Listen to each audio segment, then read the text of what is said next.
അച്ഛനെഴുതിയ ആ കത്തുമായിട്ട് ഭൂമി പോകുന്നുണ്ടെങ്കിലും അതൊരിക്കലും ഒരു തെളിവായി സ്വീകരിക്കാൻ പറ്റില്ല എന്ന് അജയ് പറയുന്നുണ്ട്. കാരണം അതിനകത്ത് താൻ കൊല ചെയ്യപ്പെടാമെന്നും തന്നെ ആരെ ഫോളോ ചെയ്യുന്നുണ്ട് മാത്രമേ അദ്ദേഹം പറഞ്ഞിരുന്നുള്ളൂ. അല്ലാതെ അതിനകത്ത് വേറെ ഒരു തരത്തിലുള്ള തെളിവുകളും കണ്ടില്ല. അതുകൊണ്ട് തന്നെ അത് സ്വീകാര്യമല്ല എന്ന് അജയ് പറയുന്നുണ്ട് കേട്ടോ. ആ ഒരു തെളിവ് നമുക്ക് കോടതിയിൽ കാണിക്കാമെന്നല്ലാതെ അതുകൊണ്ട് പ്രയോജനമുണ്ടാവാൻ തോന്നില്ല എന്ന് തുറന്നടിച്ച് അജയ് പറയാണ്. അത് കേൾക്കുമ്പം ഭൂമിക്ക് വല്ലാണ്ട് വിഷമമാകുന്നുണ്ട്. ആ ഒരു ലെറ്റർ കൊണ്ട് എൻ്റെ അമ്മേനെ പുറത്തിറക്കാൻ എന്തെങ്കിലും ഒരു പഴുത് കാണുമെന്നാണ് നമ്മുടെ ഭൂമി ധരിച്ചു കേട്ടോ. പക്ഷെ അതൊന്നും നടന്നില്ല. അങ്ങനെ അത് കേട്ട് ഭവാനിക്കും വലിയ സന്തോഷമാവുന്നുണ്ട്. അങ്ങനെ ഭൂമി നേരെ വീട്ടിലേക്ക് പോവാണ്. മീനാക്ഷിയും ഭൂമിയും കൂടി ഓരോ ജോലികളൊക്കെ ചെയ്യുന്നുണ്ട്. അങ്ങനെ ഭൂമി ആ മുറ്റമൊക്കെ ഒന്ന് വൃത്തിയാക്കാണ്. കുറേ ദിവസമായിട്ട് മുറ്റം എല്ലാം തൂക്കാതെ കാട് പിടിച്ച് കിടക്കാണ്. മരണത്തിന് ശേഷം മുറ്റൊന്ന് അടിക്കുകയോ ഒന്ന് ക്ലീൻ ചെയ്യുകയോ ഒന്നും ചെയ്തിട്ടില്ല. മഴയും പെയ്ത് ചള്ളയൊക്കെയായി ആകെപ്പാടെ മുറ്റം നാശമായി കിടക്കാണല്ലോ. അങ്ങനെ ഭൂമി ചൂലെടുത്തു കൊണ്ടുപോയി മുറ്റം അടിച്ചുകൊണ്ടിരിക്കുകയായിരിക്കും. അപ്പോഴാണ് അച്ഛൻ മരിച്ച ആ മുറിയുടെ ജനൽ തുറന്നുകൊടുക്കായിരുന്നല്ലോ, അതിന് താഴ്ഭാഗത്തായിട്ട് അവളൊരു ഫോൺ കാണുന്നത്. അങ്ങനെ ആ ഫോൺ എടുത്ത് അതിലെ ചള്ളയാൻ തുടച്ചു മാറ്റുമ്പോഴാണ് താൻ നഷ്ടപ്പെട്ടു പോയ തൻ്റെ അച്ഛൻ്റെ ഫോണാണതെന്ന് ഭൂമി മനസ്സിലാക്കുന്നത്. അത് ഫോൺ കണ്ടപാടെ ഭൂമിക്ക് വലിയ സന്തോഷമാണ് കേട്ടോ. അത് നെഞ്ചോട് ചേർത്ത് പിടിച്ച് അവൾ പൊട്ടിക്കരയുന്നുണ്ട്. ആ ഫോൺ മേടിച്ചു കൊടുത്ത രംഗമൊക്കെ ഭൂമി ഓർക്കാണ്. ഭൂമിയാണ് അച്ഛൻ ആ ഫോൺ വാങ്ങി കൊടുത്തത്. അതിനെക്കുറിച്ചെല്ലാം തന്നെ ഓർത്തുകൊണ്ട് അവൾ അവിടുന്ന് പൊട്ടിക്കരയാണ് കേട്ടോ. മീനാക്ഷി ഒന്ന് ചോദിക്കുകയാണ്, എന്താ മോളെ, എന്താ കയ്യിൽ? ഇത് കണ്ടാ മീനാക്ഷി ചേച്ചി, എൻ്റെ അച്ഛൻ്റെ ഫോണാ, അതിപ്പോൾ കിട്ടി എന്ന് പറയുന്നുണ്ട്. ദേ ഇവിടെ കിടക്കുമായിരുന്നു. അന്നത്തെ മൽപ്പിടുത്തത്തിൽ ഒരുപക്ഷെ ജനലിൽ കൂടെ താഴെ പോയതായിരിക്കും അല്ലേ മോളെ? അതെ ചേച്ചി, അങ്ങനെ ആയിരിക്കാൻ ചാൻസ്. എന്തായാലും ഞാനത് അജയ് സാറിനോടൊന്ന് പറയാം. ഈ ഫോണ് നന്നാക്കാൻ കൊടുക്കണം. എന്തായാലും ഇത് ഓണാവില്ല, ചള്ളക്കകത്ത് കിടന്നതല്ലേ എന്ന് ഭൂമി പറയുന്നുണ്ട്. അങ്ങനെ ഭൂമി നേരെ പോയിട്ട് നേരെ പോലീസ് സ്റ്റേഷനിലേക്കാണ് കേട്ടോ പോണത്. അവിടെ വെച്ച് അജയെ കാണുന്നുണ്ട്. അജയോട് ഈ കാര്യങ്ങളെല്ലാം തന്നെ പറയാണ്. അപ്പോൾ അജയ് പറയാണ്, ഇത് ഇപ്പോൾ ഓണാവുന്നില്ലല്ലോ, എവിടെയെങ്കിലും ശരിയാക്കാൻ കൊടുക്കാം. എന്നിട്ട് നമുക്ക് ഈ ഫോണിലെ തെളിവുകളെ കൊണ്ട് കാണിച്ചിട്ട് വേണം നീ എന്തെങ്കിലും പഴുതുകളുണ്ടോ എന്ന് നോക്കാനായിട്ട്. എന്തെങ്കിലും തെളിവുകളോ മെസ്സേജോ കോളുകളോ എന്തെങ്കിലും ഉണ്ടെങ്കിൽ നമുക്ക് ട്രാപ്പ് ചെയ്യാം. അമ്മയെ രക്ഷിക്കാൻ പറ്റുന്ന എന്തെങ്കിലും ഒരു പഴുതുണ്ടോ എന്ന് നമുക്ക് നോക്കാമെന്നൊക്കെ അജയ് പറയുന്നുണ്ട് കേട്ടോ. താൻ വലിയ വിശ്വാസമൊന്നും കാണിക്കണ്ട, എങ്കിലും നമുക്ക് നോക്കാം എന്ന് അജയ് പറയാണ്. അങ്ങനെ ഭൂമി ഇതുകൊണ്ട് ശരിയാക്കാനൊക്കെ കൊടുക്കുന്നുണ്ട് കേട്ടോ. അങ്ങനെ ഒന്നോ രണ്ടോ പ്രാവശ്യമൊക്കെ കോടതി വിളിക്കുന്നുണ്ടെങ്കിലും നമ്മുടെ അംബികനെ പുറത്താക്കാനായിട്ടുള്ള യാതൊരുവിധ തെളിവുകളും കിട്ടുന്നില്ല. എല്ലാ തെളിവുകളും അംബികയ്ക്ക് എതിരായിരുന്നു കേട്ടോ. അതായത് മദ്യപിക്കുമെന്ന് പറഞ്ഞുകൊണ്ട് ഒന്ന് രണ്ട് പേരൊന്ന് സാക്ഷി പറയുകയും അതുപോലെ അന്ന് മദ്യപിച്ചിരുന്നുവെന്ന് ഓട്ടോക്കാരൻ വന്ന് പറയുകയും അതിന് ബില്ല് കാണിക്കുകയും ചെയ്യുന്നുണ്ട്. പോസ്റ്റ്മോർട്ടം റിപ്പോർട്ട് പോലും ഭവാനി തിരിമറി നടത്തുന്നുണ്ടായിരുന്നല്ലോ. അതുകൊണ്ട് തന്നെ ആ റിപ്പോർട്ടും കോടതി വകവെക്കുകയാണ്. എല്ലാ അർത്ഥത്തിലും അംബിക പെട്ടുപോകുന്നുണ്ട്. തങ്ങൾ കളിച്ച് നാടകമായിരുന്നു പറഞ്ഞിട്ട് പോലും കോടതി വിശ്വസിക്കാൻ തയ്യാറായില്ല. ആ കത്തായിരുന്നു കേട്ടോ ഏറ്റവും വലിയ പ്രശ്നം. കത്തല്ല, അവരെഴുതിയിരുന്ന നാടകത്തിൻ്റെ ആ ഒരു സീനുണ്ടല്ലോ, ആ സീനായിരുന്നു വലിയ വിഷയം. അതിൽ നിങ്ങൾ ഇന്നും മദ്യപിച്ചല്ലേ, നിങ്ങൾ എന്നെ കൊല്ലും എന്നൊക്കെ പറയുന്നത് കൃത്യമായ ഡയലോഗ് ഉണ്ടായിരുന്നല്ലോ. അതുമാണ് കോടതി മുഖവിലക്കെടുക്കുന്നത്. അങ്ങനെ കോടതി അംബികനെ വീണ്ടും റിമാൻഡ് ചെയ്യാണ്. ഭൂമിയാണെങ്കിൽ എന്ത് ചെയ്യാന്നറിയാതെ വല്ലാണ്ട് വിഷമത്തിലാവുന്നു കേട്ടോ. അജയ് ഭൂമിയെ സമാധാനിപ്പിക്കുകയാണ്. സാരയില്ല മോൾ, നിന്റെ അമ്മേനെ എങ്ങനെയെങ്കിലും നമുക്ക് പുറത്തിറക്കാം. എന്തെങ്കിലുമൊക്കെ തെളിവുകൾ നമുക്ക് കിട്ടും. അല്ല, ആ ഫോണിൻ്റെ കാര്യം അന്വേഷിച്ചോ? അത് ഞാൻ കൊടുത്തിട്ടുണ്ട്. നന്നാക്കണമെങ്കിൽ കുറച്ച് പാടാന്നാ പറഞ്ഞ്. മൂന്നാലഞ്ച് ദിവസം ആ ചള്ളയിൽ കിടന്നതല്ലേ, എല്ലാ ബോർഡൊക്കെ അടിച്ചു പോയെന്ന് പറഞ്ഞു. എന്തെങ്കിലും തെളിവ് കിട്ടിയാൽ നന്നായിരുന്നു അല്ലേ സാർ? അതെ, അത് മാത്രമേ ഉള്ളൂ ഈ ഒരു പ്രതീക്ഷ, ആ ഫോണ്. അല്ലാതെ വേറൊരു പ്രതീക്ഷയില്ല. ഫിംഗർ പ്രിൻറ്റ്സ് ഇല്ല. ബ്ലഡ് ആണെങ്കിലോ അച്യുതൻ്റെ ബ്ലഡാണ് അംബികയുടെ ദേഹത്തും കയ്യിലും എല്ലാം ഉള്ളത്. ആ കത്തിയിലും അംബികയുടെ ഫിംഗർ പ്രിൻറ്റ്സ് മാത്രമേ ഉള്ളൂ. അകത്തുനിന്നൊരാൾ വന്നതിൻ്റെ ഒരു ലക്ഷണവും കാണുന്നില്ല. സാക്ഷി മൊഴികൾ, പോസ്റ്റ്മോർട്ടം റിപ്പോർട്ടിലെ മൊഴികൾ എല്ലാം തന്നെ നിന്റെ അമ്മയ്ക്കെതിരാണ് എന്നൊക്കെ അജയ് പറയുന്നുണ്ട് കേട്ടോ.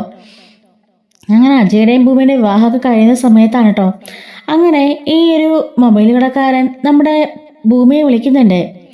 മൊബൈൽ ശരിയാക്കിയിട്ടുണ്ട്, വന്ന് വാങ്ങിച്ചോ എന്ന് പറയാണ് കേട്ടോ. അങ്ങനെ ഭൂമി തിരക്കിട്ട് പോകാനൊരുങ്ങുമ്പം സംഗീത ചോദിക്കുകയാണ്, മോൾ എങ്ങോട്ട് പോവാ? അത് പിന്നെ എൻ്റെ അച്ഛൻ്റെ ഫോൺ കളഞ്ഞു കിട്ടിയാലെന്ന് ഞാൻ പറഞ്ഞില്ലേ അമ്മേ, വീടിൻ്റെ പിൻഭാഗത്തുനിന്നും ആ ഫോണിപ്പോൾ ശരിയാക്കിയെന്ന് പറഞ്ഞ് ആ കടക്കാരൻ വിളിച്ചു. ഞാനൊന്ന് പോയി നോക്കട്ടെ, എന്തെങ്കിലും തെളിവുകൾ കിട്ടിയാലോ എന്ന് പറയാണ് കേട്ടോ. ഭവാനിയുടെ മനസ്സിൽ ചെറിയൊരു പേടിയാവുന്നുണ്ട്. എന്ത് തെളിവ് കിട്ടാനാ? എന്തായാലും കമല് അതിനകത്ത് വിളിച്ചിട്ടില്ല, ഞാനും വിളിച്ചിട്ടില്ല. അതുമാത്രമല്ല, മെസ്സേജുകളോ ഫോട്ടോഗ്രാഫ്സോ ഒന്നുമില്ല. അതുകൊണ്ട് തന്നെ പേടിക്കേണ്ട കാര്യമില്ലെന്ന് ഭവാനി കരുതുന്നുണ്ട്. കടലിൽ പോയതിനു ശേഷം ഭൂമി ആ ഫോൺ മേടിക്കുകയാണ്. എന്നിട്ട് ഭൂമി അജയോട് ഈ കാര്യങ്ങളെല്ലാം വന്ന് പറയുന്നുണ്ട് കേട്ടോ. ഇവരാണെങ്കിലോ അതിനകത്ത് കോളിഡ്സും അതുപോലെ വാട്സപ്പും എല്ലായിരുന്നു കുത്തിയൊന്ന് ചെക്ക് ചെയ്തിട്ട് പോലും അതിനകത്ത് റോങ് ആയിട്ടുള്ള ഒരു നമ്പറോ ഒരു SMS ഒന്നും തന്നെ കാണുന്നില്ല. എന്താ ഭൂമി ഇത്, നമുക്കൊരു തെളിവ് പോലും കിട്ടിയില്ലല്ലോ, വെറുതെ ആയി പോയല്ലോ എന്നൊക്കെ പറയുമ്പോൾ ഭൂമിയും വിഷമത്തോട് കൂടിയിട്ട് ആ ഫോൺ ബാഗിൽ വെച്ച് തിരികെ വീട്ടിലേക്ക് പോവാണ്. സ്റ്റേഷനിൽ നിന്നും വീട്ടിലേക്ക് ചെന്ന് കയറുമ്പോൾ സംഗീത ചോദിക്കുന്നുണ്ട്, എന്തായി മോളെ, എന്തെങ്കിലും കണ്ടു കിട്ടിയോ? പറ, അച്ഛനെ അമ്മയെ പുറത്തിറക്കാനുള്ള എന്തെങ്കിലും തെളിവുകൾ അതിന് കിട്ടിയോ? ഇല്ല അമ്മേ, ഒന്നുമില്ല. കോളും വാട്സപ്പും എല്ലാം ചെക്ക് ചെയ്തു, ഒരു സൂചനയും കിട്ടിയില്ല എന്നും പറഞ്ഞ് കരഞ്ഞുകൊണ്ട് അവൾ പോകുമ്പോൾ സംഗീതം ആശ്വസിപ്പിക്കുന്നുണ്ട്. സാരമില്ല, ദൈവം എന്തെങ്കിലും ഒരു വഴി കാണിച്ചു തരും. ഏതൊരു കുറ്റത്തിനും ഇടയിൽ ദൈവത്തിൻ്റെ ഒരു കയ്യൊപ്പ് കാണുന്നല്ലേ പറഞ്ഞത്, അത് ഉറപ്പായും കാണും മോളെ, നീ വിഷമിക്കാതെ എന്ന് പറഞ്ഞ് സംഗീതം സമാധാനിപ്പിക്കുമ്പോൾ ഭവാനി അവിടുന്ന് പതിയെ പറയാണ്, അതേടി കിട്ടുവടി, നിന്റെ അംബികയെ രക്ഷിക്കാനുള്ള എല്ലാ മാർഗവും കിട്ടും, നീ നോക്കിയിരുന്നോ, അടുത്തത് നിന്റെ ചാൻസാ. എൻ്റെ കയ്യിൽ നീ പലതവണ വഴുതി പോയിക്കൊണ്ടിരിക്കുകയാണ്, ഇനി നിനക്ക് ചാൻസ് ഇല്ല. ഇനി നീ നേരെ തെക്കോട്ട് തന്നെ, അതേ ഉള്ള ചാൻസ്. ഈ ഭവാനി ആരാണെന്ന് നീ അറിയാൻ പോണേ ഉള്ളൂ എന്നും പറഞ്ഞ് അവിടെ നിന്ന് ചിരിച്ചുകൊണ്ട് ഇങ്ങനെ നിൽക്കുകയാണ്. ഭൂമി മുറിയിൽ പോയിട്ട് സങ്കടപ്പെട്ട് കരയുന്നുണ്ട്. രാത്രി അജയ് വന്നിട്ട് അവളെ ആശ്വസിപ്പിക്കുകയാണ് കേട്ടോ. സാരമില്ല, നാളെയാണ് അടുത്ത ഹിയറിംഗ് പറഞ്ഞിരിക്കുന്നത്, അതിലും കൂടെ നമ്മൾ തോറ്റുപോയാൽ പിന്നെ എന്ന് പറയുമ്പം ഇല്ല, ഞാൻ തോക്കില്ല, എങ്ങനെയെങ്കിലും എൻ്റെ അമ്മ ഞാൻ രക്ഷിക്കും, അതിനുള്ള എന്തെങ്കിലും വഴി എൻ്റെ ഈശ്വരനും എൻ്റെ അച്ഛനും എനിക്ക് കാണിച്ചു തരും എന്നും പറഞ്ഞ് ഭൂമി അജയെ കെട്ടുപിടിച്ച് കരയാണ്. അജയും അവളെ സമാധാനിപ്പിക്കുന്നുണ്ട് കേട്ടോ. ഈ ഒരു കാഴ്ച പുറത്തുനിന്ന് അഞ്ജന കാണുന്നുണ്ട്. അഞ്ജനയ്ക്ക് ഇത് കണ്ട് ഭയങ്കര ദേഷ്യം വരികയാണ്. ഭവാനോട് പോയിട്ട് പറയുന്നുണ്ട്, രണ്ടുപേരും അവിടെ കെട്ടിപ്പിടിച്ച് നിൽക്കുക, അമ്മ പറഞ്ഞതുപോലൊന്നും അല്ല, അമ്മയല്ലേ പറഞ്ഞത് അവർ ഫേക്ക് മാരേജ് ആണെന്നും അവർ രണ്ടുപേരും പിരിയുമെന്നൊക്കെ, എന്നിട്ട് രണ്ടുപേരും മുറി കെട്ടിപ്പിടിച്ച് നിൽപ്പുണ്ട്. അപ്പോഴേക്കും ഭവാനി പറയുന്നുണ്ട്, നീ ആ ഒരു പ്രതീക്ഷ കൈവിടണ്ട, എന്നായാലും അജയ് നിനക്കുള്ളതാ എന്നും പറഞ്ഞ് ഭവാനി അവിടെ നിന്ന് പോവാണ് കേട്ടോ. അങ്ങനെ പിറ്റേ ദിവസം അംബികനെ വിചാരണ ചെയ്യാനുള്ള ദിവസം വന്നെത്തിയിരിക്കുകയാണ്. അജയും ഭൂമിയും കൂടി രാവിലെ തന്നെ നമ്മുടെ കോടതിയിലേക്ക് പോവാണ് കേട്ടോ. അജയ് പറഞ്ഞിട്ട്, എനിക്ക് സ്റ്റേഷനിൽ പോയിട്ട് കുറേ കാര്യങ്ങൾ ചെയ്ത് തീർക്കാനുണ്ട്, നീ കോടതിയിലേക്ക് പോയിക്കോ, ഞാൻ വന്നേക്കാം. അങ്ങനെ സ്കൂട്ടി എടുത്തുകൊണ്ട് ഭൂമി കോടതിയിലേക്ക് പോവാണ് കേട്ടോ. ഈ സമയത്ത് അടുത്തുള്ള ഒരു ക്യാൻറ്റീനിൽ കയറിയിരുന്ന് ഭൂമി ചായ കുടിക്കുന്നുണ്ട്. ഈ സമയത്ത് എന്ത് ചെയ്യണമെന്ന് അറിയാതെ ഭൂമി ആകെപ്പാടെ സങ്കടപ്പെട്ട്, ഈശ്വര എനിക്കൊരു വഴി കാണിച്ചു തരണേ എന്നൊക്കെ പറഞ്ഞുകൊണ്ട് അച്ഛൻ്റെ ഫോൺ എടുത്ത് അവൾ തുറക്കാണ് കേട്ടോ. ആ സമയത്തായിരിക്കും ആ ഫോണിൻ്റെ ഗാലറി എടുത്ത് അവൾ ചുമ്മാ നോക്കുന്നത്. അപ്പോഴാണ് അന്ന ദിവസത്തെ വീഡിയോ അവൾ കാണുന്നുട്ടോ. അത് കാണുന്ന പാടെ ഭൂമി ഞെട്ടി വിറച്ച് നിൽക്കുകയാണ്. കാരണം ആ കൊലപാതകത്തിൻ്റെ എല്ലാ രംഗങ്ങളും അച്ഛൻ സൂക്ഷിച്ചു വച്ചിരിക്കുന്നു. ആദ്യം തന്നെ, അതായത് അമ്മ വരുന്നതിന് മുന്നേ തന്നെ, ഇന്നെനിക്ക് ഇവളുടെ നാടകം കാണണം എന്നും അതെൻ്റെ മനസ്സിലുണ്ടാവണം എന്ന് പറഞ്ഞുകൊണ്ട് റെക്കോർഡ് ചെയ്യാൻ കേട്ടോ.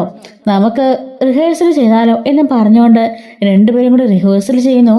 അത് കഴിയുമ്പോഴേക്കും കമൽ വരുന്നു, അമ്മയെ തള്ളിയിടുന്നു, ശേഷം അച്ഛനെ കുത്തുന്നു, അമ്മ വന്ന് അത് വലിച്ചു വരുന്നു.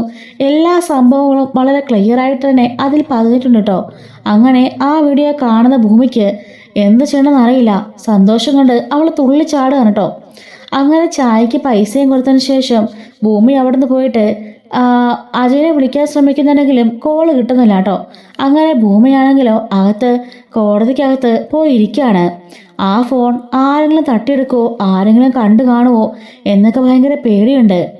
ആരോ നിഴൽ പോലെ തന്നെ തുടരുന്നുണ്ടെന്ന് ഭൂമിക്ക് അറിയാലോ. അതുകൊണ്ട് തന്നെ അവർ തന്നെ ഉപദ്രവിച്ചേക്കാമോ എന്നൊരു പേടിയിൽ ഭൂമി അവിടെ കോടതിക്കകത്ത് തന്നെ കയറിയിരിക്കുകയാണ്. ഭവാനി പറഞ്ഞിട്ട് കമലിൻ്റെ ആളുകൾ ആ പരിസരത്തുണ്ട് കേട്ടോ. കമലും ഉണ്ട്. ഭവാനി അവനെ വിളിച്ച് ചോദിക്കുന്നുണ്ട്, എന്തായി, അവൾക്ക് തെളിവുകളെല്ലാം കിട്ടിയോ? ഇല്ല മാഡം, ദേ ഇവിടെ വന്നിരിപ്പുണ്ട് കോടതിയിൽ. അവൾ രക്ഷപ്പെടില്ലടോ, അതിന് ഞാൻ സമ്മതിക്കില്ല എന്തെങ്കിലും തെളിവ് അതിനുണ്ടായിട്ട് വേണ്ടേ? ഒരു ദൃക്സാക്ഷിയോ ഒരു ഫിംഗർ പ്രിന്റോ ഒന്നുമില്ല. പിന്നെ എങ്ങനെ അവളെ രക്ഷിക്കാൻ പോണത്? ഇന്ന് അവളെടുന്ന് കരന്ന് വേണമെങ്കിൽ കാണാം എന്നും പറഞ്ഞുകൊണ്ട് കമലിനോട് ഭവാനി പറഞ്ഞുകൊണ്ട് ചിരിക്കുന്നുണ്ട്. എൻ്റെ മകളുടെ ജീവിതം നീ നശിപ്പിച്ചില്ലടി. നിന്റെ അച്ഛനായിട്ടാ എൻ്റെ ജീവിതം നശിപ്പിച്ചത്. എൻ്റെ ഭർത്താവിനെ അവനാ കൊന്നത്. നീയായിട്ട് എൻ്റെ മകളുടെ ജീവിതം നശിപ്പിച്ചു. രണ്ടിനെയും ഞാൻ വെറുതെ വിടില്ല എന്നും പറഞ്ഞുകൊണ്ട് ഭവാനിയോട് തന്നെത്താനെ പറഞ്ഞുകൊണ്ട് നിൽക്കാണ്. പിന്നീട് കാണിക്കുന്നത് കോടതി കൂടുകയാണ്. അമ്പികയും കൊണ്ട് പോലീസുകാർ വരുന്നുണ്ട്. അമ്പികയെ കണ്ടപാടെ അമ്മയെന്ന് പറഞ്ഞുകൊണ്ട് അവളവിടുന്ന് കരയുന്നുണ്ട്. മോളെന്ന് പറഞ്ഞ് അമ്പികയും അവിടെ നിന്ന് കരയാണ്. അങ്ങനെ കേസ് വിളിക്കുന്നുണ്ട്. ഈ സമയത്താണ് അജയ് കോടതിയിലേക്ക് കയറി വരുന്നത് കേട്ടോ. ഭൂമിയെ അവിടെ നിന്ന് ഹായ് കാണിക്കുകയാണ്. ഭൂമിയും അവിടെ വെച്ച് സംസാരിക്കാൻ പറ്റില്ലല്ലോ, അതുകൊണ്ട് അവിടെ തന്നെ ഇരിക്കായിരിക്കും. അങ്ങനെ അംബികയുടെ കേസ് വാദിക്കാൻ തുടങ്ങുന്നുണ്ട്. ഒരു തരത്തിലുള്ള ഒരു തെളിവുകളും കണ്ടുപിടിക്കാനായിട്ടില്ല എന്ന് ഇങ്ങനെ പോലീസുകാർ പരസ്പരം പറയുന്നുണ്ട് കേട്ടോ. വക്കീലന്മാരും അത് തന്നെ പറയാണ്. ഒരു തെളിവുകളും ഇവർക്കെതിരെ ഒരു തെളിവുകളും ഇല്ല. എന്നാൽ ഇവരാണ് കുറ്റം ചെയ്യുന്നതിനുള്ള എല്ലാ തെളിവുകളും ഇതിലുണ്ട് എന്ന് പബ്ലിക് പ്രോസിക്യൂഷൻ പറയുന്നുണ്ട് കേട്ടോ. അങ്ങനെ അയാൾ ആ തെളിവുകളെല്ലാം എടുത്ത് കാണിക്കുകയാണ്. ഫിംഗർ പ്രിൻസിൽ നമ്മുടെ അംബികയുടെ ഫിംഗർ പ്രിൻ്റ് ഉണ്ട്. അതുപോലെ രക്തം, അതും അയാളുടേതായിരുന്നു, അച്യുതൻ്റെ. അവിടെ ഉണ്ടായിരുന്ന ബ്ലഡും ബാക്കി എല്ലാ തെളിവുകളും എല്ലാം അംബികയ്ക്കെതിരാണ്. പുറത്തു വന്നു നിന്നിരുന്ന എല്ലാവരും തന്നെ അംബിക അയാളെ കൊല്ലുമെന്ന് പറഞ്ഞ് കേൾക്കുന്നുണ്ട്. രണ്ടുപേരും തമ്മിൽ അടിയുണ്ടാക്കുന്നതും അവർ കേട്ടതാണ്. ഈ അവസാനമായി എഴുതിയിട്ടുള്ള ഈ കത്തും അംബികയുടെ കൈവശം തന്നെയാണ്. അതിലും തൻ്റെ ഭർത്താവിനെ കൊല്ലുമെന്നാണ് അവർ പറഞ്ഞിരിക്കുന്നത്. അതുപോലെ അന്ന് ദിവസം അദ്ദേഹം മദ്യപിച്ചിരുന്നു. മദ്യപിക്കുകയും അത് വാങ്ങിക്കാനായി ആ ഓട്ടോറിക്ഷക്കാരനാണ് കൊടുത്തുവിട്ടത് എന്ന് പറയുകയും ചെയ്യുന്നുണ്ട്. ഓട്ടോറിക്ഷക്കാരനെ ആ അയൽഭാഗത്തുള്ളവരെയൊക്കെ വിളിച്ച് ക്വസ്റ്റ്യൻ ചെയ്യുമ്പോഴും അവരെല്ലാം തന്നെ കള്ളസാക്ഷി പറയാണ്. ഭവാനി കൂടുതൽ സാക്ഷികളൊക്കെ ഇറക്കിയിട്ടുണ്ട് കേട്ടോ. ഭവാനി നമ്മുടെ അംബികയെ രക്ഷപ്പെടുത്താതിരിക്കാനായിട്ട്. അങ്ങനെ അവരെല്ലാവരും തന്നെ വന്നിട്ട് കള്ളസാക്ഷി പറഞ്ഞിട്ട് പോവാണ്. പോസ്റ്റ്മോർട്ടം റിപ്പോർട്ടിൽ പോലും ഭവാനി കള്ളത്തരം കാണിച്ചത് കൊണ്ട് അതിലും അദ്ദേഹം കുടിച്ചിട്ടുണ്ടെന്ന് വരുത്താണ്. എല്ലാ തെളിവുകളും നമ്മുടെ അംബികയ്ക്കെതിരാവാണ് കേട്ടോ. അതേ സമയത്ത് ഭൂമിയാണെങ്കിൽ സാർ എനിക്കൊരു കാര്യം പറയാനുണ്ട് എന്ന് പറയുമ്പം എന്താണെങ്കിലും മുമ്പോട്ട് കയറി വാ എന്ന് പറയാണ്. സാർ എനിക്കൊരു തെളിവ് സമർപ്പിക്കാനുണ്ടെന്ന് പറയുമ്പം എതിർഭാഗം വക്കീൽ പറയുന്നുണ്ട്, അങ്ങനെ തോന്നുമ്പോഴൊന്നും വന്ന് സമർപ്പിക്കാൻ പറ്റില്ല. അതിന് മുൻകൂർ അനുവാദം എടുക്കണം. അത് കോടതിയും ഞങ്ങളും കണ്ട് ബോധ്യപ്പെടണം. എങ്കിൽ മാത്രമേ അത് കോടതി സബ്മിറ്റ് ചെയ്യാൻ പറ്റുള്ളൂ. നേരത്തെ അപേക്ഷ വെക്കണമെന്ന് അറിയില്ലേ എന്ന് പറയുമ്പം സാർ ഈ തെളിവ് എനിക്കിപ്പോൾ കിട്ടിയതാ, ഞാൻ വന്ന വഴിക്ക്. അത് മാത്രമല്ല, ഇത് നേരത്തെ അറിഞ്ഞിരുന്നെങ്കിൽ ഉറപ്പായും ഞാനും കൊല്ലപ്പെട്ടേനെ, എൻ്റെ അച്ഛനെ പോലെ. എന്നിട്ട് എൻ്റെ അമ്മേനെ ആ കേസിൽ ശിക്ഷിക്കപ്പെട്ടേനെ. അതുകൊണ്ട് ദയവ് ചെയ്ത് ഇത് കാണാനുള്ള അനുമതി ഉണ്ടാവണം. എൻ്റെ അമ്മയെ രക്ഷിക്കാൻ വേണ്ടിയിട്ടാ, ഒരു മോളുടെ അഭ്യർത്ഥനയായിട്ട് കാണണമെന്നൊക്കെ പറഞ്ഞ് കോടതിക്ക് മുമ്പിൽ കരഞ്ഞ് തളരുകയാണ് കേട്ടോ. അജയ് എന്താന്നൊക്കെ ചോദിക്കുന്നുണ്ട്. ഭൂമി അപ്പോൾ ഇത് സാറും നോക്കുമെന്നും പറഞ്ഞിട്ട് നേരെ അത് ജഡ്ജിക്ക് മുമ്പാകെ കൊണ്ട് വെക്കുന്നുണ്ട് കേട്ടോ. അങ്ങനെ ജഡ്ജി അത് ലാപ്ടോപ്പിൽ കണക്ട് ചെയ്ത് നോക്കുമ്പോൾ അന്നേ ദിവസം നടന്ന എല്ലാ സംഭവത്തിൻ്റെ വിഷ്വൽസും ക്ലിയർ ആയിട്ട് ആ ഒരു ഫോണിൽ പതിഞ്ഞിട്ടുണ്ട്.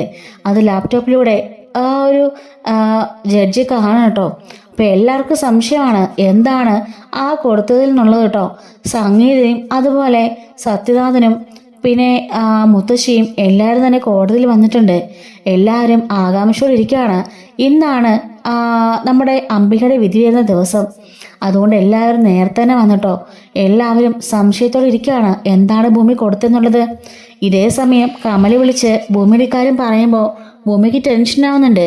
എങ്കിലും എന്ത് തെളിവായിരിക്കും അവൾ കൊടുക്കാൻ പോയത്? ജഡ്ജി ആകെപ്പാടെ ഒന്ന് അപ്സെറ്റായി നിൽക്കുകയാണ്. മാഡം അറിയില്ല എന്ന് തെളിവാണെന്ന്. എന്തായാലും അറിഞ്ഞുകൊണ്ട് ഞാൻ വിളിക്കാം എന്ന് പറയുന്നുണ്ട്. കോടതിയുടെ പരിസരത്തുനിന്ന് പുറത്തായിട്ട് ഒരു കാറിലിരിക്കുകയായിരിക്കും നമ്മുടെ ഭവാനിയാണെങ്കിലോ ഞാനിപ്പം അകത്തേക്ക് കയറി വരാം എന്നും പറഞ്ഞുകൊണ്ട് ഫോൺ കട്ടാക്കുന്നുണ്ട് കേട്ടോ. അങ്ങനെ അകത്തേക്ക് ഭവാനി കയറി ചെല്ലുന്നുണ്ട്. കോടതി മുറിയിൽ അവൾ എന്ത് തെളിവാണ് കൊടുത്തെന്നറിയാൻ വേണ്ടി അവിടെ നോക്കി നിൽക്കുകയായിരിക്കും. അങ്ങനെ ഭവാനി ടെൻഷനായിക്കൊണ്ട് നേരെ കോടതിയിലേക്ക് ചെല്ലുകയാണ്. അങ്ങനെ എല്ലാവരും കോടതി കൂടെ ഇരിക്കുകയാണ്. എന്താണ് അവൾ കൊടുത്തതെന്നുള്ളത് അജയ്ക്ക് പോലും അറിയില്ല. അജയും ഭൂമിയെ കണ്ണു കാണിച്ച് ചോദിക്കുകയാണ് എന്താ കൊടുത്തതെന്ന്.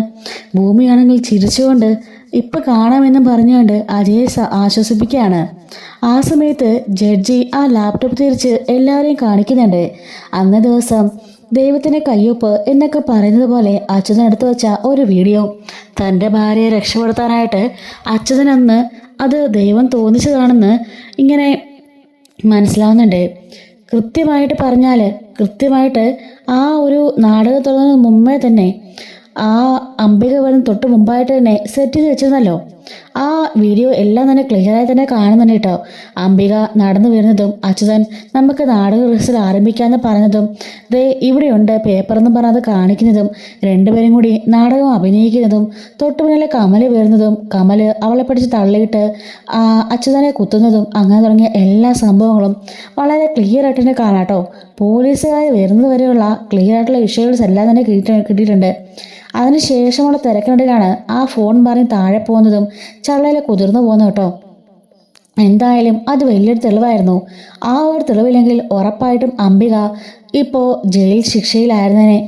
അങ്ങനെ കോടതി ഇത് കണ്ടിട്ട് അംബിക കുറ്റക്കാരില്ല എന്ന് കോടതി തീരുമാനിക്കുകയാണ്. ഈ ഒരു തെളിവ് അച്യുതനായിട്ട് തന്നെ കരുതി വെച്ചതായിരിക്കുമെന്നും ജഡ്ജി പറഞ്ഞു കേട്ടോ. എന്താണെങ്കിലും ഈ ഒരു തെളിവില്ലാതെ ഉറപ്പായൊരു നിരപരാധിയെ നമ്മൾ ശിക്ഷിക്കേണ്ടി വന്നേനെ എന്നും പറഞ്ഞുകൊണ്ട് ആ കേസിൽ നിന്നും അംബികനെ വിട്ടയക്കുന്നുണ്ട്. അതുപോലെ പോലീസുകാരോട് ഈ മുഖംമൂടി ധരിച്ച ആൾ ആരാണെന്ന് കണ്ടെത്തണമെന്നും എത്രയും പെട്ടെന്ന് തന്നെ ആ കൊലപാതകയെ പിടികൂടണമെന്നും പറയാൻ കേട്ടോ. അങ്ങനെ അംബിക കോടതിയിൽ നിന്നും കേസിൽ നിന്നും രക്ഷപ്പെടുന്നുണ്ട്. ഇത് കണ്ട് ഭവാനി ആകെപ്പാടെ ഷോക്കടിച്ച പോലെ നിൽക്കുകയാണ്. സംഗീതയും മുത്തശ്ശിയും സത്യനും എല്ലാവരും വളരെ സന്തോഷിക്കുന്നുണ്ട്. അജയ്ക്കാണെങ്കിലും വലിയ സന്തോഷമായിട്ടോ. പുറത്തേക്ക് ഇറങ്ങിയെങ്കിലും അംബിക്ക് അപ്പം തന്നെ കൂടെ വരാൻ കഴിയില്ലല്ലോ. കുറച്ച് പ്രൊസീജിയേഴ്സൊക്കെ ഉള്ളതുകൊണ്ട് പോലീസുകാർ അമ്പയെ കൂട്ടിക്കൊണ്ട് പോവാണ്. എന്നാൽ അപ്പോഴേക്കും അവൾ ഓടിച്ചെന്ന് അമ്മയെന്നും പറഞ്ഞ് കെട്ടിപ്പിടിക്കുന്നു കേട്ടോ. അച്ഛനായിട്ട് അമ്മ രക്ഷിക്കാനുള്ളത് നേരത്തെ ഉണ്ടാക്കി വെച്ചിരുന്നത് അമ്മേ എന്ന് പറയുമ്പം അച്ഛനത് ചെയ്യുമെന്ന് ഒരിക്കലും ഞാൻ കരുതിയില്ല മോളെ. എൻ്റെ നാടകം കാണാൻ വേണ്ടിയിട്ടാണ് അച്ഛനത് ചെയ്തത്. പക്ഷെങ്കിൽ അത് എന്നെ രക്ഷിക്കാനായിരിക്കുമെന്ന് ഒരിക്കലും ഞാൻ കരുതിയില്ല. എത്രയും പെട്ടെന്ന് അമ്മ പുറത്തു വരും. അമ്മ ഒന്നുകൊണ്ട് പേടിക്കണ്ട, അജയ് സാർ എല്ലാവരും നോക്കിക്കോളും എന്നൊക്കെ പറയുന്നുണ്ട്. അങ്ങനെ അംബികനെയും കൂട്ടി പോലീസ് പോകുന്നുണ്ട്. ഭവാനി അവിടെ ഷോക്കടിച്ച പോലെ നിൽക്കുകയാണ്. കമൽ അപ്പോൾ തന്നെ അവിടെ നിന്ന് എസ്കേപ്പ് ആവുന്നുണ്ട്. അങ്ങനെ പുറത്തേക്ക് ഇറങ്ങി വന്ന് അജയ് പറയുന്നുണ്ട്, എങ്കിലും ഇതെങ്ങനെ ലഭിച്ചു ഭൂമി? ഞാൻ ഇന്ന് രാവിലെ ക്യാൻറ്റീനിൽ വന്നിരുന്ന് ആഹാരം കഴിച്ചുകൊണ്ടിരുന്നപ്പോഴാണ് ചുമ്മാ മറിച്ച് നോക്കിയത്. അപ്പോഴാണ് ഗാലറിയിൽ ഈ ഒരു വീഡിയോ കണ്ടത്. കണ്ട പാട് തന്നെ ഞാൻ സാറിനെ വിളിച്ചു, പക്ഷെ കിട്ടിയില്ല. ആ തെളിവ ഞാൻ അങ്ങോട്ട് സമർപ്പിച്ചത്. എന്തായാലും എൻ്റെ അമ്മയെ രക്ഷിക്കാൻ സാധിച്ചല്ലോ എന്ന് പറയുമ്പോൾ നിങ്ങളുടെ അച്ഛന് അമ്മയോട് അത്രയ്ക്ക് ഇഷ്ടമുണ്ട് അമ്മയ്ക്ക് അച്ഛനോടും. അതുകൊണ്ടാണ് ഇത് നേരത്തെ തന്നെ ദൈവം കാലെക്കൂട്ട് ചെയ്തു വെച്ചത് എന്ന് അജയ് പറയാണ്. മുത്തശ്ശിയും സത്യനും എല്ലാവരും വന്ന് നമ്മുടെ ഭൂമിനെ ആശ്വസിപ്പിക്കുകയാണ്. മോൾക്ക് സമാധാനമായല്ലോ, മോളുടെ അമ്മ തെറ്റുകാരില്ലെന്ന് ഇപ്പം മനസ്സിലായില്ലേ? എങ്കിലും ആരായിരിക്കും അജയ് അത് ചെയ്തത്? അതാരാണെങ്കിലും ഇനി ഞാൻ കണ്ടുപിടിക്കുക മുത്തശ്ശി, അത് മുത്തശ്ശി നോയിക്കോ എന്ന് പറയാണ്. അയാളുടെ ഡ്രസ്സിങ്ങും ബാക്കിയുള്ള കാര്യങ്ങളൊക്കെ വെച്ച് ആ ഏരിയയിലുള്ള CCTV ഒക്കെ ഞാൻ തറവായി ചെക്ക് ചെയ്യാം. ഇനിയിപ്പോൾ ആളെ പോക്കാൻ എളുപ്പമാ എന്നൊക്കെ പറയുന്നുണ്ട്. ആ ടവർ ലൊക്കേഷനിൽ ആരൊക്കെ നമ്പർ ഉണ്ടെന്ന് നമുക്കത് അന്വേഷിക്കാമല്ലോ എന്നൊക്കെ അജയ് പറയുന്നുണ്ട്. അവിടെ പിള്ളേക്കും ഭവാനി നിൽക്കുകയാണേ. മുത്തശ്ശി ചോദിക്കുന്നുണ്ട്, നീ വരില്ലെന്ന് പറഞ്ഞിട്ട് നീ എന്തിനാ വന്നത്? അല്ല, നമ്മുടെ വീട്ടിലെ കുട്ടിയാണല്ലോ ഭൂമി, അപ്പോൾ അവളുടെ അമ്മയുടെ കാര്യറിയാൻ വേണ്ടി വന്നേ ഉള്ളൂ എന്ന് പറഞ്ഞ് ഒന്ന് പരിപാടി സംസാരിച്ചുകൊണ്ട് അവിടുന്ന് വിട്ട് പോവാണ്. ഇവയ്ക്ക് തന്നെ പറ്റി? വരുന്നില്ലെന്ന് പറയുകയും ചെയ്തു, ഇത് വരികയും ചെയ്തു, എന്തൊക്കെയോ പറഞ്ഞിട്ട് തിരിച്ചു പോന്നു. ഇവയ്ക്ക് എന്താ? എന്തെങ്കിലും ആട്ടെ. അല്ല സാർ, എൻ്റെ അമ്മയെ എപ്പോൾ വിട്ടു കിട്ടും? ഇന്നിപ്പോൾ ഇത്രയും സമയമായില്ലേ, നാളെ രാവിലെ തന്നെ അമ്മ വിട്ടു കിട്ടും. അമ്മ വിട്ടു കിട്ടുന്നത് വരെ ഞാൻ ഇവിടെ തന്നെ നിന്നോളാം. ഇവിടെയല്ല ഭൂമി, സ്റ്റേഷനിൽ ജയിലിൽ നിന്നാണ് വിട്ടു കിട്ടുക. നമുക്ക് രാവിലെ അങ്ങോട്ടേക്ക് പോയാൽ മതിയല്ലോ, നമുക്ക് വീട്ടിലേക്ക് പോകാം. ഇന്നൊരു ദിവസങ്ങൾ കാത്താൽ പോരെ? ഇത്രയും നാൾ ഭൂമി അമ്മയ്ക്ക് വേണ്ടി ക്ഷമിച്ചില്ലേ എന്ന് ചോദിക്കുകയാണ്. ഭവാനി കാറിൽ പോയിരുന്നിട്ട് കമലിനെ വിളിക്കുന്നുണ്ട്. താൻ കണ്ടല്ലോ ആ വീഡിയോ എന്ന് പറയുമ്പം, കണ്ടു മേഡം, ഒരിക്കലും അങ്ങനൊരു വീഡിയോ അയാൾ ചെയ്യുന്ന ഞാൻ പ്രതീക്ഷിച്ചില്ല മേഡം എന്ന് പറയുന്നുണ്ട്. താൻ പിന്നെ എന്നെ കാണാനാണോ അവിടെ പോയി നേരത്തെ പോലും കുത്തിപ്പിടിച്ചിരുന്നത്? ഇതിപ്പോൾ എല്ലാം തൊലഞ്ഞില്ലേ? അവിടുത്തെ CCTV ഒക്കെ ചെക്ക് ചെയ്താൽ താനൊന്ന് മനസ്സിലാവില്ലെന്ന് ചോദിക്കുമ്പം, ഇല്ല മേഡം, ഒരിക്കലും മനസ്സിലാവില്ല. അതുപോലെ സ്ഥലങ്ങളൊക്കെ ഉപയോഗിച്ചാണല്ലോ ഞാൻ വന്നത്. മേഡം പേടിക്കണ്ട. പേടി എനിക്ക് താനേ അകത്ത് പോകുള്ളൂ, ഞാനല്ല. എന്തെങ്കിലും സംഭവിച്ച് താൻ പിടിക്കപ്പെട്ട ഒരിക്കലും എൻ്റെ പേര് പറയരുത്, മനസ്സിലായല്ലോ? ഇല്ല മേഡം, ഒരിക്കലും പറയില്ല എന്ന് അയാൾ വാക്കുകൊടുക്കുകയാണ്. അങ്ങനെ പിറ്റേ ദിവസം രാവിലെ അന്ന് രാത്രിയിലൊന്നും ഭൂമിക്ക് ഉറക്കവേ വരുന്നില്ല കേട്ടോ. അമ്മ ഇറങ്ങുന്ന ആ ഒരു നിമിഷം നോക്കിയുള്ള ഇരിക്കുകയാണ്. പിറ്റേ ദിവസം രാവിലെ തന്നെ ഭൂമിയാണെങ്കിൽ ജയിലിലേക്ക് പോകുന്നുണ്ട്. അവിടുന്ന് അമ്മയെ റിലീസ് ചെയ്യുന്നുണ്ട്. ഭൂമിയും അമ്മയും കെട്ടിപ്പിടിച്ച് കരയുന്നുണ്ട് കേട്ടോ. അജയും സത്യനുമാണ് അവരെ കൂട്ടാൻ പോയത്. അങ്ങനെ അജയും സത്യനും കൂടി അംബികേനെയും അതുപോലെ തന്നെ ഭൂമിയെ കൂട്ടിക്കൊണ്ട് നേരെ വീട്ടിലേക്ക് വരികയാണ്. അങ്ങനെ വീട്ടിലേക്ക് വന്ന് അവർ മുത്തശ്ശിയുടെ കാല് തൊട്ട് വന്ദിക്കുന്നൊക്കെയുണ്ട് കേട്ടോ. ഈ സമയത്ത് മുത്തശ്ശി പറയാണ്, അംബികനെ കുറച്ചെങ്കിലും എല്ലാവരും തെറ്റിദ്ധരിച്ചു. എന്തായാലും ഇപ്പോൾ സമാധാനമായല്ലോ, എല്ലാവരും അറിഞ്ഞല്ലോ അംബിക തെറ്റുകാരില്ലെന്ന്. ആരോ ഒരാൾ കരുതി കൂട്ടിയതെല്ലാം ചെയ്തതാ. അല്ല, അച്യുതൻ അങ്ങനെ ശത്രുക്കളെല്ലാം ഉണ്ടായിരുന്നോ? അറിയില്ല, ഇന്നേ വരെ എന്നോടൊന്നും പറഞ്ഞിട്ടില്ല. അപ്പോൾ ഭൂമി പറയാണ് ആ കത്തിൻ്റെ കാര്യം. കത്തിൽ അച്ഛൻ പറഞ്ഞ കാര്യം ഞാൻ പറഞ്ഞില്ലേമേ. ആരോ ഒരാൾ അച്ഛനെ കൊല്ലാൻ ശ്രമിക്കുന്നുണ്ടെങ്കിലും അച്ഛനെ പിന്നാലെ നടക്കണമെന്നൊക്കെ പറഞ്ഞത് അയാൾ തന്നെ എന്നെയും പലതവണ കൊല്ലാൻ ശ്രമിച്ചു. പിന്നെ സാറുള്ളത് കൊണ്ടാണ് ഞാൻ രക്ഷപ്പെട്ട് പോണത് എന്ന് പറയാണ്. അങ്ങനെ ഭൂമിയോട് പറയാണ്, അംബികയെ പോയി ഡ്രസ്സൊക്കെ മാറ്റി എന്തെങ്കിലും കഴിക്കാനൊക്കെ കൊടുക്ക് എന്ന് പറയുന്നു കേട്ടോ. അങ്ങനെ എല്ലാവരും പോയതിനു ശേഷം മുത്തശ്ശി ബാക്കി എല്ലാവരും വിളിച്ചു കൂട്ടുകയാണ്. എന്നിട്ട് അവനോട് ചോദിക്കുന്നുണ്ട്, എന്താ അടുത്ത തീരുമാനം അംബികയുടെ കാര്യത്തിൽ എന്ന് അജയോട് ചോദിക്കുമ്പം, അത് പിന്നെ ഇവിടെ തന്നെ നിൽക്കട്ടമ്മേ, നമ്മൾ ഇത്രയും പേരുണ്ടല്ലോ, ഇനിയിപ്പോൾ ആ വീട്ടിൽ ഒറ്റയ്ക്ക് പോയി താമസിക്കണ്ടേ എന്ന് പറയാണ്. അതാ ഞാനും പറയാൻ വന്നത്, അംബിക ഇവിടെ തന്നെ നിൽക്കട്ടെ എന്ന് പറയണം കേട്ടോ. മുറിയിലേക്ക് പോയതിനു ശേഷം അജയ് പറയുന്നുണ്ട്, ഇനിയിപ്പോൾ നിന്റെ അമ്മയും ഇവിടെ തന്നെ താമസിക്കട്ടെ. അപ്പോൾ അംബിക കുളിക്കാൻ പോയിരിക്കുകയാണ് കേട്ടോ. അപ്പോഴേക്കും ഭൂമി പറയുന്നുണ്ട്, സാർ നമ്മുടെ എഗ്രിമെൻ്റ് പ്രകാരം എന്നെൻ്റെ അമ്മ ഇറങ്ങുന്നോ അന്ന് എനിക്ക് പോകാമെന്നല്ലേ പറഞ്ഞത്. ഇപ്പോഴേ എൻ്റെ അമ്മ പുറത്തിറങ്ങിയില്ലേ. ഇനിയിപ്പോൾ ഞാനും അമ്മയെ ഞങ്ങളുടെ വീട്ടിലേക്ക് പോവാം, എൻ്റെ അച്ഛനുള്ള ആ വീട്ടിലേക്ക്. ഇവിടെ ഞാൻ വീർപ്പ് മുട്ടിയായി കഴിഞ്ഞിട്ടിരുന്നത്. എനിക്കിത്രയും വലിയ വീടൊന്നും വേണ്ട, ഞങ്ങളുടെ ആ കൊച്ചു സ്വർഗം മതി, അതാണ് ഞങ്ങൾക്ക് സ്വർഗം. ഞാനെന്തായാലും അങ്ങോട്ട് പോകാമെന്ന് പറയുമ്പോഴേക്കും അത് ചോദിക്കുന്നുണ്ട്, ഭൂമി എന്തായി പറയുന്നത്, ഇവിടുന്ന് പോവുകയാണെന്നോ? ഇപ്പോഴും ഭൂമിക്ക് ആ എഗ്രിമെൻറ്റിലാണ് താല്പര്യം. അത് പിന്നെ അങ്ങനെയല്ലേ സാർ, നമ്മൾ ആ എഗ്രിമെൻറ്റ് പ്രകാരം വിവാഹം കഴിച്ചവരല്ലേ, അല്ലാതെ നമ്മുടെ ഇടയിൽ പ്രണയമോ വിവാഹമോ ഒന്നുമില്ലല്ലോ. ഭൂമി അങ്ങനെയാണോ കരുതിയിരിക്കുന്നത്? അല്ലാതെ പിന്നെ അങ്ങനെ സാർ. അപ്പോൾ ഭൂമിക്ക് എന്നോട് ഇഷ്ടമില്ലേ എന്ന് ചോദിക്കുകയാണ്. ഇഷ്ടം സാറ് പറഞ്ഞ പോലെ ഇഷ്ടമൊന്നും അങ്ങനെ എനിക്ക് തോന്നിയിട്ട് കൂടെ ഇല്ല. എഗ്രിമെൻറ്റ് പ്രകാരമല്ലേ ഞാൻ ഇങ്ങോട്ടേക്ക് വന്നത്, അല്ലാതെ ഇങ്ങോട്ട് വരാനുള്ള ഒരർഹത എനിക്കില്ല. ഞാനും എൻ്റെ അമ്മയും ഇവിടുന്ന് പോവാ, ആർക്കൊരു ശല്യമായിട്ട് ഇനി ഞങ്ങൾ ഉണ്ടാവില്ല എന്ന് പറയുമ്പം അജയ്ക്ക് വലിയ സങ്കടമാകുന്നു കേട്ടോ. എഗ്രിമെൻറ്റ് പ്രകാരം അവൾ പറഞ്ഞത് ശരിയാണ്, അമ്മ എന്ന് പുറത്തിറങ്ങുന്നോ അന്ന് അവർക്ക് തിരിച്ചു പോകാം. പക്ഷേ ഭൂമിക്ക് തന്നെ ഇഷ്ടമായിരിക്കുന്നതാണ് അജയ് കരുതിയത്. അജയ്ക്ക് ഭൂമിയെ വലിയ ഇഷ്ടമാണ് കേട്ടോ, അതാണ് അജയും കരുതിയത്. പക്ഷെ ഭൂമി തന്നെ അങ്ങനെ കണ്ടിട്ടില്ലെന്ന് അറിയുമ്പം അജയ്ക്കത് വലിയ വിഷമമാകുന്നുണ്ട് കേട്ടോ.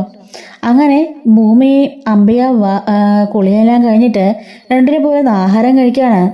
ഭവാനിയാണെങ്കിലും ആകെപ്പാടെ കലിതുള്ളി അങ്ങോട്ടും ഇങ്ങോട്ടും നടക്കുന്നുണ്ടേ. ഇനിയിപ്പോൾ എന്തു ചെയ്യും? ഇത്ര നാളും ഒരിക്കലും പുറത്തിറങ്ങില്ലെന്ന് കരുതിയ അംബിക പുറത്തിറങ്ങി. അതിനുശേഷം ഇപ്പോൾ കമൽ അന്വേഷിച്ച് പോലീസും ഇറങ്ങി. താൻ പിടിക്കപ്പെടുമെന്നുള്ള പേടി ഭവാനിയുടെ ഉള്ളിൽ ഉണ്ടാവാൻ തുടങ്ങി കേട്ടോ. അങ്ങനെ അജയ് ആണല്ലോ ആകെപ്പാട് ഡിപ്രസ്ഡായിട്ട് ഇരിക്കുകയാണ്. ഈ സമയം മുത്തശ്ശി ചോദിക്കുന്നുണ്ട്, എന്താടാ നിനക്ക് എന്ത് പറ്റി? അല്ല, ഭൂമി പറയായിരുന്നു അമ്മ തിരിച്ച് അവരുടെ വീട്ടിലേക്ക് തന്നെ പോകുന്നു. അപ്പോൾ ഭൂമിയും ആ കൂടെ പോയിക്കോട്ടെന്ന് ചോദിക്കുന്നേ. ഭൂമി ആ കൂടെ പോകാനോ? നീ എന്ത് പൊട്ടനാടാ, എന്തൊക്കെയാ പറയുന്നേ? അവളെ വിവാഹം കഴിച്ച് ഇങ്ങോട്ടല്ലേ കൊണ്ടുവന്നത്, അപ്പോൾ ഇവൾ ഇടയിൽ താമസിക്കണ്ടേ എന്ന് ചോദിക്കുകയാണ്. അതൊക്കെ ശരിയാമേ, പക്ഷേ അവരുടെ വീടല്ലേ അത്, എന്നും വെച്ച് അവരുടെ വീടാണെന്ന് വെച്ച് ഭൂമി അവിടെ താമസിക്കാൻ പറ്റുമോ? നീ ഭൂമിയെ വിളിച്ച് എന്ന് പറയാണ്. ഭൂമി വിളിച്ച് മുത്തശ്ശി പറയുന്നുണ്ട്, ഭൂമി നീ എന്തൊക്കെയാ പറയുന്നേ? നിന്നെ വിവാഹം കഴിച്ച് കൊണ്ടുവന്നത് ഈ വീട്ടിലേക്കാ, എന്നിട്ട് നീ ഇപ്പോൾ പോവാന്ന് പറഞ്ഞാൽ അതെവിടുത്തെ ന്യായ? അമ്പയെ ഇവിടെ നിൽക്കട്ടെ, നീ നിൽക്ക്. അയ്യോ ഇല്ല മുത്തശ്ശി, ഞങ്ങൾക്ക് പോകണം. അമ്മയ്ക്ക് അവിടെ തന്നെ പോകണം. എൻ്റെ അച്ഛൻ ഉറങ്ങുന്ന വീടാത്. എൻ്റെ അച്ഛൻ ഇപ്പോഴോടെ ഉണ്ടെന്ന് എനിക്ക് ഉറപ്പാ, അതുകൊണ്ട് അങ്ങോട്ടേക്ക് പോകണം എന്ന് പറയുമ്പോൾ മുത്തശ്ശി പറയാണ്, മോളെ അതൊക്കെ ശരിയാ, പക്ഷെ നിന്നെ വിവാഹം കഴിച്ച് കൊണ്ടുവന്നേക്കുന്നത് ഈ വീട്ടിലല്ലേ? ഇതൊരു കൊട്ടാരമുള്ള വീടാ, അമ്പയ്ക്കൂടെ ഇഷ്ടംപോലെ സൗകര്യമുണ്ട്. നിങ്ങൾ അങ്ങോട്ടേക്ക് പോയി സാധനമൊക്കെ എടുത്തോണ്ട് ഇങ്ങോട്ട് പോരെ. അത് ശരിയാവില്ല മുത്തശ്ശി എന്ന് പറയാണ്. അപ്പോഴേക്കും അജയ് ഭൂമിയോട് വന്നിട്ട് ഒരു രഹസ്യം പറയണമെന്ന് പറഞ്ഞ് അകത്തേക്ക് കൊണ്ടുവന്നുണ്ട്. ഭൂമി പ്ലീസ് പതിയെ പോകാം, ഇപ്പം പെട്ടെന്ന് അവിടെ നിന്ന് ഇറങ്ങി പോവല്ലേ, ദയവേത് എനിക്ക് കുറച്ച് സമയം താ എന്ന് പറയുമ്പം ശരി സാർ എനിക്കൊരു ഇത്രയൊക്കെ സഹായം ചെയ്തതല്ലേ ഞാനത് ചെയ്യാമെന്നും പറഞ്ഞിട്ട് പുറത്തേക്ക് വന്നിട്ട് മുത്തശ്ശേരി പറയുന്നുണ്ട്, ഞങ്ങളെങ്കിൽ ഞങ്ങളുടെ വീട് വരെ ഒന്ന് പോയിട്ട് വരാം, എല്ലാം ഒന്ന് കാണണം, അച്ഛൻ്റെ അടക്കിയിരിക്കുന്നതൊന്ന് പോകണം, വീട്ടിൽ പോയിട്ട് കുറേ സാധനമൊക്കെ എടുക്കാനുണ്ട്, അതൊക്കെ എടുത്തുകൊണ്ട് തിരികെ വരാം എന്ന് പറയാണ്. അജയ് മോനെ അവർ ഒറ്റയ്ക്ക് വിടണ്ട, മോനോടി പോ എന്നും പറഞ്ഞ് അജയെ കൂട്ടി പറഞ്ഞു വിടുന്നുണ്ട് കേട്ടോ. അങ്ങനെ അജയും ഭൂമിയും അമ്പയും കൂടി അങ്ങോട്ടേക്ക് പോവാണ്. അജയുടെ മനസ്സ് നിറയെ ഭൂമി ഇത്രയും കാലം തന്നെ സ്നേഹിച്ചിട്ടില്ല എന്ന് അറിഞ്ഞുകൊണ്ട് ഭയങ്കര വിഷമത്തിലാണ്. എന്നാൽ ഭൂമിയുടെ മനസ്സിലാണെങ്കിലോ ആ ചിന്തയൊന്നും അല്ല. തൻ്റെ അച്ഛൻ ഉണ്ടായിരുന്ന ആ വീട്, തൻ്റെ അമ്മയും അച്ഛനും താനും കൂടി സന്തോഷമായിട്ട് കളിച്ചു വളർന്ന വീട്, ആ വീട്ടിലേക്കിപ്പോൾ അച്ഛനില്ലാതെ പോവാണ്. അതാണ് കേട്ടോ അവളുടെ മനസ്സ് നിറയെ. ആകെപ്പാടെ വിഷമിച്ച് വല്ലാത്തൊരു മാനസികാവസ്ഥയിലാണ് ഭൂമി ആ വീട്ടിലേക്ക് ഇന്ന് കയറുന്നത്. ആ വീട്ടിൽ ചെന്ന് കയറുമ്പം ആ വീട് കാണുമ്പം അംബിക ചങ്ക് പൊട്ടി കരയുന്നുണ്ട്. അച്ചുവേട്ടാന്നും പറഞ്ഞുകൊണ്ട് അവിടെ ഉണ്ടായിരുന്ന അച്ചുവേട്ടൻ്റെ ഡ്രസ്സിലൊക്കെ പോയി കെട്ടിപ്പിടിച്ച് കരയാണ്. ഭൂമി അവളെ ആശ്വസിപ്പിക്കുന്നുണ്ട് കേട്ടോ. അങ്ങനെ ആ രക്തം കിടന്ന സ്ഥലവും അവർ അവസാനമായി കണ്ടുകൊണ്ടിരുന്ന സ്ഥലവും രണ്ടുപേരും ഒരുമിച്ച് ആ സ്ഥലത്തൊക്കെ പോയി കിടന്നുകൊണ്ട് അംബിക വല്ലാണ്ട് കരയുന്നുണ്ട്. ഭൂമിയും അജയും കൂടി ആശ്വസിപ്പിക്കുകയാണ്.